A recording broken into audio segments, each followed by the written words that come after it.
All of you have glorious butts, or more specifically, gloriously large butts, because humans have the biggest butts in the animal kingdom. But why is that? Is it fat? Is it muscle? Or is it something else? Well, today we're going to answer this all-important question by looking at the cadaver dissections, as well as by discussing how the butt evolved in humans. We'll also talk about why certain muscles that make up the butt are so functionally important, and discuss how to strengthen these muscles to help prevent some dysfunctions that can occur from sitting too much. It's going to be a cheeky one. So let's jump into this anatomical awesomeness.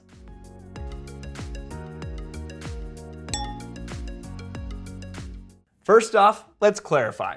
When I say humans have the biggest, most glorious butts, I'm talking about butt to body size ratio.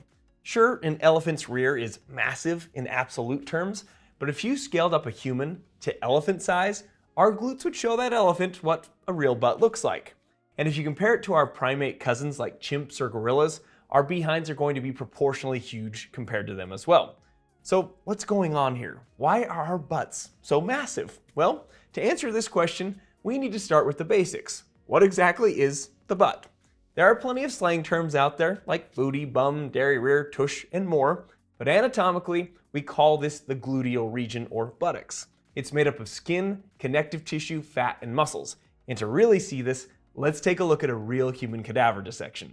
So here you are looking at the left side, and starting from the outside or the most superficial layers, we'll see the skin, made up of the epidermis and dermis, which you can see I'm pinching both of those together here. And you can also see that this doesn't add much bulk to the region.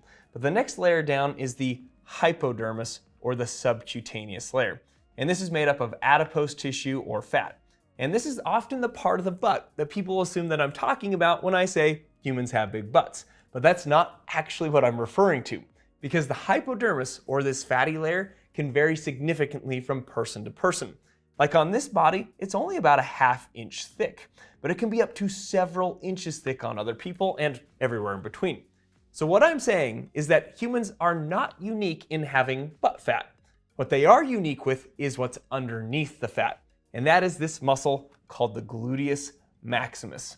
All of you, regardless of the amount of butt fat that you have a glorious gluteus maximus underneath, which, to give you a more zoomed out view of this muscle, you can see the right gluteus maximus and the left gluteus maximus on this other body. But by volume and mass, this is often the largest muscle in the human body. It's thick, powerful, and gives the gluteal region its shape and size. But why is it so massive in humans? Well, that brings us to the evolution and function of the gluteus maximus. But before we get into the evolution and function of the gluteus maximus, let's take a moment to talk about an awesome tool that can give you insights on your muscle mass, adipose tissue, as well as other health insights, and that is the Hume Health BodyPod. This is not just some bathroom scale. It's a clinical grade body analyzer that gives you much more information than just your weight. The BodyPod uses bioelectrical impedance analysis to scan and deliver over 45 metrics. Things like skeletal muscle mass, body fat percentage, hydration levels, and metabolic age, to name a few. It even breaks that data down into regions, which helped me to realize that I have some mild imbalances in muscle mass between my right and left side. So you could definitely use this to address these muscular imbalances. Now, admittedly, I have been skeptical about at-home devices like this in the past that claim they are 98% accurate like the BodyPod. But I had body composition tests done at a lab around the same time I started using the BodyPod, and the results were nearly the same. So I've been using it for weeks now, and I've been logging consistent weigh-ins, syncing my sleep and workouts, and even setting milestone goals that I can track in the app. And as a bonus, the BodyPod is HSA and FSA eligible. So if you want to know more about your own anatomy, click the link in the description to check out the BodyPod and use our coupon code TheAnatomyLab to start optimizing your health routine today. And now, let's get back to why humans have big butts.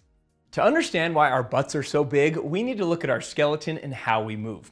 The gluteus maximus attaches from the ilium and the sacrum down to the femur, and even inserts into the IT band. This positioning allows this muscle to be the powerhouse of a very important movement called hip extension. Hip extension is pulling your thigh backwards, which looks like this. Coming up would be hip flexion, creating that crease, and moving back in the opposite direction would be hip extension. Now, most often this occurs with a knee bend, say like when you're climbing the stairs, you would extend your hip to stand up, or maybe you're hiking up a steep hill, and definitely occurs when you're, say, standing up from a squat. That would extend your hip on the way up. But here's where the evolutionary story comes in. Humans are bipedal. We walk on two legs, unlike quadrupeds such as cats and dogs who stay in a flexed hip position. We stay fully upright, meaning our gluteus maximus is constantly engaged or buzzing just to keep our hip in that extended position. Or in other words, to keep us upright so we don't topple forward. And this becomes even more important when we apply this to walking, running, or sprinting. When your foot plants, your body's or your upper body's momentum wants to pitch you forward, but your gluteus maximus is like and contracts and pulls upright, keeping the pelvis in alignment and keeping you upright and stabilizing you from, like I said, falling forward. In our ancestors, this was crucial for endurance, hunting, climbing, and efficiently doing bipedal locomotion. Fossils show that while upright posture emerged earlier in hominids around 4 to 6 million years ago, the glute max really started to grow disproportionately as species like Homo erectus refined bipedalism around 2 million years ago. And again, if you compare to one of our closest ancestors, chimpanzees have much smaller glutes because they knuckle walk and don't need that constant extension power. And here's a fun random fact. Sitting a lot in modern life can weaken these muscles, leading to what some refer to as dead butt syndrome, or also sometimes referred to as gluteal amnesia, where these muscles become weakened or almost forget to fire properly. And dead butt syndrome or gluteal amnesia isn't technically a clinical diagnosis, but more of a phrase discussed with physical therapists and athletic trainers to talk about some of the dysfunctions of the gluteal muscles that can occur with excessive sitting. But this is why exercising and activating or using the glutes in the way that they were meant to be used is so important. But we'll get more into that in just a second. Because I do want to mention that the gluteus maximus isn't alone in helping us move the hip properly. There are also smaller helpers like the gluteus medius and gluteus minimus muscles. And one of the main functions of these two muscles is to perform hip abduction, which looks like this, moving the thigh or the leg away from the midline of the body. And I can actually even show you with these two bones here in this hip joint, this would look like, so I'll try to do it at the same time. Yes, yes. And just because we didn't show you, hip extension would be coming back like so. Now, another thing that we want to think about here is from a functional standpoint, I can't imagine our cavemen and cavewomen ancestors waking up each morning and being like, we need to work out our gluteus medius and gluteus minimus. Let's do this. And in their caves, they're just like, yeah, can you feel that burden? No, they weren't doing that. So how are these muscles important from a functional standpoint?